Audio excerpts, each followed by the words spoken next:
Olá pessoal, tudo bem? Que bom ter vocês aqui conosco. Eu me chamo Felipe Koga, sou Head de Estratégia e Transformação do Grupo Bittencourt, consultoria com 4 décadas de experiência no desenvolvimento, gestão e expansão de redes de negócios e franquias. E sejam bem-vindos ao Bittencourtcast, podcast que conecta você ao que há de mais relevante no universo do varejo, franchising e redes de negócios. E hoje estamos aqui com um case incrível. Tenho o prazer aqui de estar com Guilherme Scalon e Alain Mello, CEO e diretor de tecnologia, respectivamente, da Teceu, para falarmos um pouco sobre inovação, sobre soluções de software e sistemas para redes de negócio. Sejam muito bem-vindos, é um prazer ter vocês aqui conosco. Prazer. Obrigado, Koga. Prazer em ter convite. Para começarmos, gostaria que vocês pudessem contar um pouquinho mais sobre vocês. Guilherme, Alain, se pudessem contar um pouquinho sobre a trajetória de vocês, como diretores, CTOs, CEOs, executivos, e agora aí também à frente aí da Teceu. Legal, bom, eu sou o Alain, eu estou nesse mercado de TI há mais ou menos uns quase 15 anos, sou mestre em computação, estou na Teceu faz 2 anos e quase 3 anos, eu não venho nesse mercado de moda, não conhecia absolutamente nada de moda, mas me encantei pelo mercado, me encantei pelos desafios, pelos founders também, foi uma sinergia muito legal e estamos com esse desafio agora de tocar esse time e revolucionar esse mercado, que a gente tem muitos desafios aí pela frente. A gente enxerga algumas dores não bem resolvidas e que a gente está com esse propósito de resolver. Então, esse tem sido meu objetivo, aconteceu, e espero que a gente chegue lá. Bom, falar um pouquinho da minha história, que acho que depois se conecta ali com a criação da Teceu. Eu vim do mercado de moda, minha família, uma marca lá em Maringá, Paraná, chamada Escalon, uma indústria jeans Vera ali de quase 40 anos. Eu, bom, nasci no meio disso, não queria trabalhar na empresa, formei engenharia civil em 2011, cara, não queria entrar lá de jeito nenhum, o negócio não teve jeito, me arrastou ali 2, 3 anos depois eu estava lá dentro, e eu acabei me conectando profissionalmente com o negócio ali, eu fiquei quase 10 anos, de 2013 a 22, se não me engano, vivendo muito, não só toda a questão ali da moda, mas também do canal de vendas B2B, mais especificamente o canal Multimarcas, que é até hoje o principal canal de vendas da empresa. Então, cara, toda aquela história de representante, estrada, viajar ali pegando mostruário, visitando cliente, vendendo de porta em porta, foi muito o meu dia a dia na Escalon nesses anos todos. E ali eu me conectei muito com o canal, né? Eu entendi, eu fui, né, vivenciando ali toda uma o próprio mercado de varejo, né, que acho que mudou muito ali, a gente pegou todo o boom ali do e-commerce, a história toda lá da omnicanalidade, e eu vi ali, né, no caso, o atacado estagnado, ficando para trás em termos de tecnologia, e depois, né, de muitos anos batendo cabeça nisso, tentando mudar as coisas, eu entendi que a gente precisava pensar em algo maior, né, que talvez de dentro da marca eu não conseguiria também converter aquilo no ideal, né, que fizesse tanto sentido, que transformasse o mercado. E acho que isso foi uma grande motivação para começar a Teceu. 2020, 2021, a gente começou a desenvolver o produto. Começamos em 2020, lançamos em 21, já com a crença, a visão de criar um produto já com grandes diferenciais competitivos, tanto para o comprador da loja, quanto para essa figura do vendedor da marca, né, do canal B2B, muito ali na figura do representante na época. Usar a gente como tecnologia, como ferramenta, para trazer mais eficiência ali para o canal de vendas, né, para o dia a dia dessa galera toda. Acho que a gente já criou a Teceu muito assim, trazendo essa vivência de negócio de fato, né, que essa galera de tech, de TI não tem tanto, mas a gente que veio de moda tem, trazer isso para um produto. Assim, acho que esse foi o primeiro grande, talvez, valor que a gente conseguiu colocar na Teceu, assim, que acho que dá certo, né, ainda muito até hoje. Pessoal, eu queria perguntar então um pouquinho mais sobre a Teceu.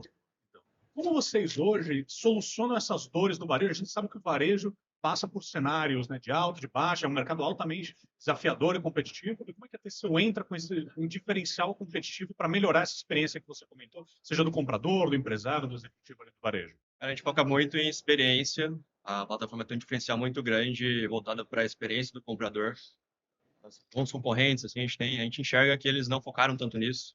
A plataforma entende muito qual que é a vivência do franqueado, do lojista multimarca, para que ele tenha uma facilidade de fazer as compras, acompanhar suas compras, faturamento, conseguir entender um pouco mais o que ele está comprando. Tudo isso é muito bem pensado dentro da ferramenta. A gente consegue entregar uma experiência muito diferencial em relação aos nossos concorrentes. Não só a experiência, mas também a regra de negócio, né, mano? A gente tem ido muito bem no mercado um pouquinho mais enterprise, marcas médias ou grandes, E essa galera tem uma complexidade, principalmente quando a gente fala em B2B, né? São canais que costumam ter regras de negócio mais complexas. A gente entra muito, né, com uma força muito grande nisso. E aí, Alan, toda a turma de desenvolvimento de tecnologia conseguiu, né, consegue até hoje criar um produto parrudo também em termos de arquitetura, de robustez tecnológica, para trazer essa experiência, trazer esse atendimento às regras mais complexas com performance, né, de uma forma escalável, que no dia ali de lançamento, né, semana de lançamento das marcas, que a gente sabe que é um volume gigantesco de vendas, o negócio tem que parar em pé, tem que ter performance. Se não for performático no dia a dia, também não funciona. Então, Toda a demanda que a gente constrói já é pensando em escalabilidade, como que a gente consegue criar uma regra que seja flexível, consiga aplicar em uma marca, em outra marca também, que isso pare de pé, que depois com um volume grande de dados a gente consiga escalar isso, sempre pensando em conseguir atender de melhor forma as marcas. Para quem ainda não conhece muito bem a Teseu, ou esse processo, né, de compra através de tecnologia, né, vocês poderiam contar um pouquinho para os nossos ouvintes qual é a diferença hoje, né, de um processo de compra manual, seja direto com o comprador, ou seja em planilha de Excel, com um processo utilizando a Teseu como plataforma de solução para compras? claro. Bom, acho que começa na experiência, como o Alan falou. A gente consegue trazer já um atendimento, né, que a marca consegue propiciar para o seu comprador, seja multimarcas ou franquias, já de uma forma muito mais imersiva. A gente escuta muito, por exemplo, dos franqueados que entram na TC, ou que já tem, o cara de franquia geralmente tem um perfil um pouco mais, talvez, independente, autônomo de compras, né? Não tem a figura do representante, por exemplo, tirando pedido, vendendo para o cara. É um cara que acessa normalmente mais a plataforma, usa mais como comprador tudo que a gente tem. A gente escuta muito, por exemplo, que com a TCU eles conseguem, pode parecer simples isso, né? Mas eles conseguem ver o que eles estão comprando. Porque, imagina, os caras compram 200, 300, 500 mil reais, às vezes, um pedido para uma franquia do que ele vai receber no próximo semestre, por exemplo. E é muito SKU, né? É muito produto, as marcas têm investido bastante em foto, em vídeo, e ferramentas mais antigas, né? Mais tradicionais, talvez que há muitos anos já vinham ali atendendo as marcas. Elas tinham uma dificuldade, tem até hoje uma dificuldade muito grande de trazer com essa questão toda da performance, trazer essa experiência, trazer essa imersão no conteúdo, no produto da marca. Então, os franqueados, acho que esse é o primeiro grande valor que a gente agrega, eu diria que é esse. É a gente deixar o cara emergir, mesmo sem estar ali no presencial, né? O cara pode ter, às vezes, um começo ali de um pedido com o mostruário, num evento da marca, no presencial, que é importante, ser acompanhado até de alguém da marca para, né, para auxiliar, mas ele não precisa ficar refém disso. Então, ele, mesmo que ele comece assim, ele tem o digital, né? O processo está digitalizado, ele volta para a cidade dele, volta para a região dele, chama a galera da loja e ele consegue ver o que ele está comprando, já trazendo toda uma parte de inteligência também, onde ele compara, né, todos os dados de sell-in do last year da loja dele, a gente consegue trazer dados de sell-out agora também, né? Já dando spoiler de uma iniciativa que está bem quente para agora nesse momento. Isso é super legal, por isso ele consegue enxergar o que ele virou na loja. O sellout é o dado, é o quanto ele vendeu na loja dele. Ele consegue, durante o momento de compra no selinho, enxergar o que está girando, proporção da grade, ele consegue comprar já enxergando a proporção da grade. Isso para um franqueado, para um lojista multimarca, é sensacional. Sensacional. A gente fez um evento, por exemplo, Koga, agora no final de março, com um grande cliente nosso no Rio de Janeiro. Foi muito legal essa experiência, cara, porque o franqueado ele tem acesso ao sellout, obviamente, ele faz a gestão do PDV dele, da loja dele, às vezes até mais de uma loja, né? Mas as ferramentas não estão habituadas a ter a mesma ferramenta que tem o sell-in ter o sellout. Então, o franqueado, por exemplo, ele chegou nesse evento para comprar ali, para fazer o pedido de sell-in do próximo semestre, já vendo o sellout de cada produto que girou ou deixou de girar na loja dele nos últimos 6 meses. Seja um produto continuável, que a marca estava ali, né, continuando a vender o mesmo produto que ele já tinha na loja, ou às vezes até um produto similar, que a marca já aponta, já traz ali como uma inteligência de sugestão. Então, Cara, e aqui mora uma oportunidade gigante que é a IA, né? Uma vez que eu tenho dado selinho, eu tenho dado sellout, eu sei quanto está girando na loja, eu sei quanto que está girando o selinho também, quais são os produtos mais vendidos. Usando isso com uma recomendação agora de IA, consigo gerar assertivamente o que ele deve comprar para gerar melhor na loja dele. Então, aqui tem uma oportunidade gigantesca com inteligência artificial.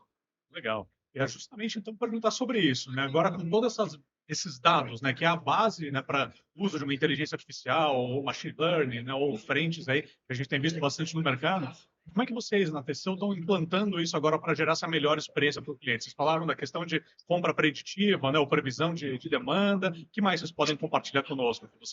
Cara, a gente está criando uma série de agentes. A gente agora é o termo do momento, né, que a gente tem na IA. A ideia é que a gente consiga criar um agente que ele consiga entender o que é um pedido na Tecel, consequentemente, com um comando de voz, um comando de texto. Via o próprio WhatsApp, ele consegue já gerar um pedido por esse agente. Esse agente ele se comunica com outro agente, com um agente de recomendação.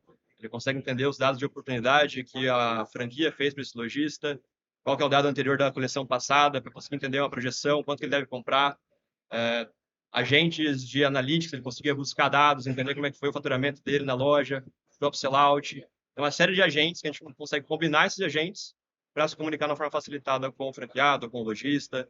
Ele consiga, sem muita fricção de tecnologia, se o cara tem um pouco mais de dificuldade de acessar a plataforma, com os agentes, com simples uma troca de áudio, ele conseguir gerar um pedido, ter acesso a uma informação. E também a recomendação para ele vai ser fundamental ele conseguir ter uma compra mais assertiva. Em outras palavras, Cog, eu acho que a IA ela é uma oportunidade que está vindo aí para todas as empresas de trazer maior aderência, de fazer acontecer aquilo que as marcas, os donos das marcas querem que aconteça no dia a dia, mas que muitas vezes, por estar ali dependendo de um humano, na correria do dia a dia do cara, às vezes o cara acaba não fazendo. A IA, acho que é uma oportunidade para todos nós de fazer acontecer isso, de automatizar esses processos, né? A gente sabe que é difícil o dia a dia das marcas, tanto a galera de retaguarda que está dentro, às vezes trabalhando lá na indústria, na marca, quanto fora, na equipe de vendas, representante. É um dia a dia corrido, né, falando com o cliente, relacionamento. Nem sempre você consegue trazer a maior inteligência de dados, selling, olhando para selling, para sellout, na hora de fechar uma venda, na hora de sugerir um pedido, de fazer uma reposição. A gente enxerga a IA como uma oportunidade de fazer acontecer isso tudo, sabe? Acho que cada funcionalidade que já existe na TCU, pré-venda, venda, pós-venda, a gente enxerga tendo um agente ali da TCU que a gente conversa com outro, né, uma grande orquestra ali de agentes, consegue automatizar isso, basicamente. E eu acho que isso se conecta com um tema que eu queria perguntar para vocês, que a gente estava até conversando um pouquinho antes de começar aqui o podcast, né, que era quanto mais robustas as ferramentas vão ficando, uma TCU, quanto mais complexo, né, mais sofisticado, entendo que também deva ter um trabalho cada vez maior de vocês de quase que educarem os consumidores, né, os clientes de vocês no B2B ou até no B2C. Como vocês fazem um pouco desse trabalho hoje, né, de falar, olha, como é que a gente mostra para ele todo esse portfólio de soluções, esse valor que a ferramenta pode entregar ali? Eu diria, Cog, que essa é a grande missão da TCU, no final das contas. É muito mais do que simplesmente desenvolver e vender uma ferramenta, né, entregar uma ferramenta. É a gente tá junto dos nossos clientes, dos nossos usuários, na educação B2B deles, seja da marca, né, que está ali, obviamente, querendo vender, né, no selling dela, ou até do lado do lojista, que é uma coisa que a gente está com uma iniciativa muito forte também hoje na TCU, de olhar para esse cara, olhar para esse comprador, franqueado, multimarcas. A gente enxerga aí um propósito, de fato, muito grande no nosso negócio, na nossa atuação, em cima disso, assim. Então, acho que a gente vê hoje a necessidade e a importância de trazer uma atuação nossa, desde a venda até todo o onboard, a implantação, né, o suporte, uma atuação muito mais consultiva do que simplesmente algo reativo em que a gente está ali, te vende, entrega a ferramenta e fica ali para tirar dúvidas. Não. Você pegar na mão junto do cliente, fazer acontecer. Para isso, cara, tem que viver o problema juntos. Acho que de novo, só quem veio de moda e quem entende do B2B de moda, a gente acredita que é capaz de fazer isso. Assim, as ferramentas mais horizontais, que atendem vários segmentos, têm mais dificuldade de fazer o que a gente faz.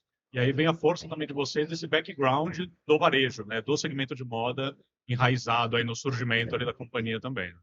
Com certeza, acho que B2B é um negócio escondido, né? Acho que a gente, como consumidor, a gente enxerga e entende mais o B2C.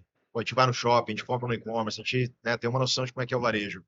B2B não. B2B, quem não viveu, quem não trabalhou muitos anos com isso, não passou lá milhares de horas em showroom, viajando com o representante na estrada, esse cara não tem noção de como é que as coisas acontecem nos bastidores antes de chegar na loja, né?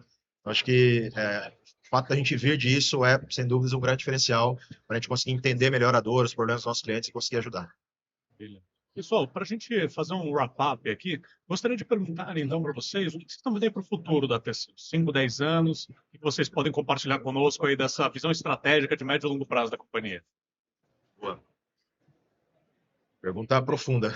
Eu acho que é muito um foco, isso que a gente comentou agora, de focar no sellout também. A gente vai ser um ponto bem relevante. Está muito focado em conseguir, não só para a franquia, que acaba sendo um universo um pouco mais fácil, porque normalmente é mais padronizado, dado, mas para a multimarca é um baita desafio. Hoje, as multimarcas não têm esse dado, basicamente, esse sellout. Durante a experiência de compra, é praticamente impossível hoje que esse lojista consiga ter esse tipo de informação.